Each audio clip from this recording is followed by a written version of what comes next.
Good morning, all. Camelback Trading 2724 and the pitfuturestrading.com.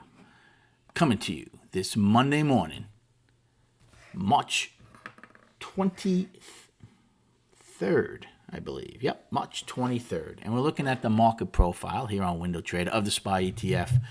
And remarkable what just transpired in the past less than an hour. As right before I was getting ready, we were trading down at the 221 level. And then the Fed, once again, decided to get involved. And it seems like they've backstopped the entire nation from individuals to small businesses to large corporations.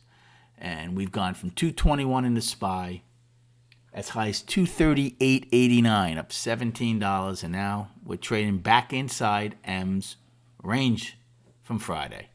Remember, we've been one-time framing down for 5 days.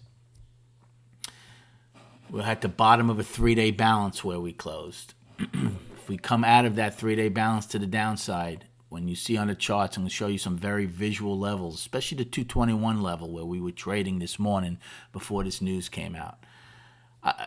This is the third time now the Fed has now tried something. Is the third time the charm, or is this strike three? Right? The emergency rate cut. 50 basis points went up, got crushed. Sunday night meeting, did everything they did that night, got crushed the next day. Now this is their third attempt. I understand, the bill not being passed last night, they felt they had to do something. But again, are they doing this more? Are they doing it for the country, or are they doing it for the stock market? Because there's a big difference, I believe, and which one they're doing it for. And if it's for the stock market, then it's for all the wrong reasons. I prior to this rally in the past hour, I was thinking, if they really want to try to calm the markets, well, let the markets do something on their own without the Fed. And by that, what I meant is and I said this on Twitter, I don't think I said it on here, do a 30-day trial, maybe 30-day to a 90-day trading day trial where we go back to eighths of a dollar, and then and only then institute the uptick rule. You're going to stop a lot of just this fast money from scalping and just keep forcing things down if you're trading in 12.5 cents a trade instead of pennies. And more importantly, you have to stop with the halting of the entire market. I could see, I've said this, I can understand individual stocks, but to stop trading in the S&P 500, in the Dow and NASDAQ, it's absolutely silliness. The markets are going to have to find their own equilibrium on their own. Even with this news today, you're going to get vicious bear market rallies, whether the Fed says these things or not. But the market has to get to it on its own. That's how I really feel. I think they should try instituting what I said about eighths and the uptick rule then, rather than what we see this morning. All right, well, the game plan, everything's changed now over the past hour, and it will continue to change. Our destinations right now, remember, we had a price probe where M made a new low, and a price spike where J took out F's low. Even though we got above it in M, we closed firmly below it, so I was still using that. And look where we're trading right now, right? Even with all this good news and stuff, yes, we've rallied 17 points at one point, but right now we're below F's low. It's still an hour to go, but you're below the price spike right now. So destinations on the upside is the price probe, which is still L's low of 230.02, then the price spike, 234.30. Afternoon rally high, H is high, 239.79, and then yesterday's high of 244.47. For the downside, till we get more market generated information, 228.50. Then Wednesday's low of 228.02, which is a weekly low. And then I gave you a bunch of lows prior to that. Now, my pre-market low as of right now is 218.33. So it's way below a lot of those other downside destinations. My upside pre-market high is now 238.89. So that's going to be right before the afternoon rally high. So what is a game plan for this morning? It's so, obviously, with the way the Fed and the news just tries to manipulate this market, it kind of makes it pretty hard for a game plan. As of right now, if things were to stay the same, I would certainly be looking at a short if we do not get above F's low or M's high.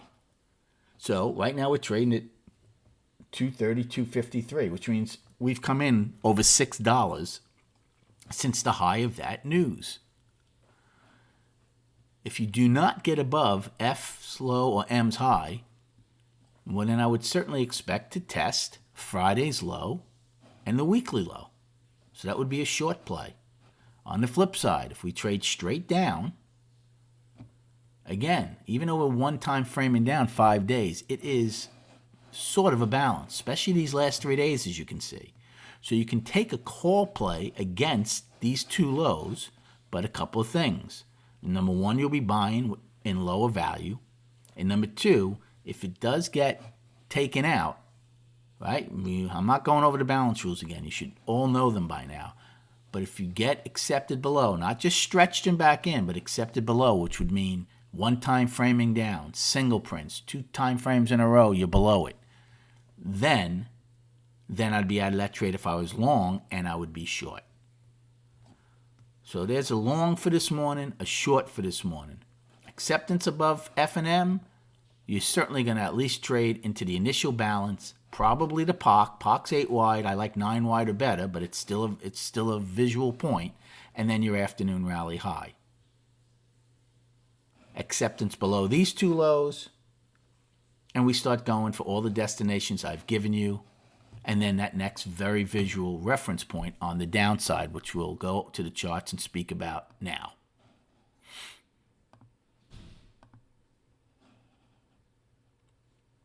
So let's go to the charts. So here's your monthly. And hopefully you can see these 2 lines I put in. Right? So we closed below 2018 low for the first time. We were looking. Here's my outside month up. November of 2016. I said my my next big destination would be that month's low of 208.38. The high of that month was 221.82. That's where we're trading. That's where we were trading right before the news came out.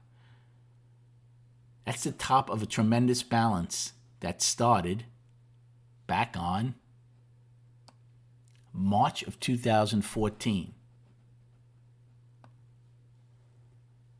So almost over 2.5 years. If you were to get accepted into this, right, that 208.38 is your next big stop. Then I said the 198.65, and then that triple low, quadruple low, whatever you want to say, around the 182 level. Now, all that is still in play. As long as we keep staying above last week's low, if we stay below last week's low, you're at least going to test the top of that balance, which is the 221.82 level, and then acceptance into it, and then you're going to start driving down to the bottom of those monthly lows. So incredible how we were trading here when that news came out, and then they took it up. But like I said, we've given back $6 already on that. Weekly, one-time framing down for 4 weeks. Still down, nothing's changed. Daily, that's the one we said had to change, right? You have to stop the one-time framing down, I'm sorry. Now, you still might do that today, right? Right now, we're still inside Friday's range and Wednesday's range. We're about $4 above it, which under an hour to go now. So we'll see if we hold the bottom of this balance.